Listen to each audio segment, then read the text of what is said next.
మధ్యాహ్నం 14 గంటలకు ఒక కంప్లైంట్ వచ్చింది.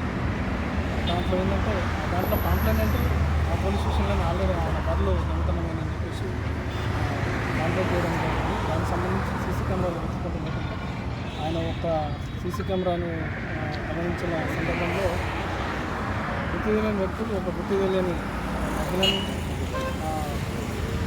మానభంగం చేసినట్టుగా సీసీ ఫుటేజ్ మాకు దాంతో ఆయనే కంప్లైంట్ చేయడం జరిగింది. కంప్లైంట్ ఇస్తే దాని మీద కేసు రిజిస్టర్ చేసి మేము ఎవరైతే విక్టిమ్ ఉందో ఆ విక్టిమ్ని ట్రేస్ అవుట్ చేయడం జరిగింది. అట్లనే ఆమె మానసిక వికలాంగురాలు వాళ్ళ పేరెంట్స్ని కూడా ట్రేస్ అవుట్ చేయడం జరిగింది. చికిత్సను హాస్పిటల్ తరలించారు. అదేవిధంగా దాన్ని నేరానికి పాల్పడ్డ నేరస్తులను కూడా గుర్తించడం జరిగింది. త్వరలోనే దాన్ని పట్టుకుంటాం. ఈ కేసుకు సంబంధించిన మిగతా ఇన్వెస్టిగేషన్ కూడా జరుగుతూ ఉంది. ఇన్వెస్టిగేషన్ కంప్లీట్ అయిన తర్వాత నేరస్తులను అరెస్ట్ చేసిన తర్వాత పూర్తి వివరాలు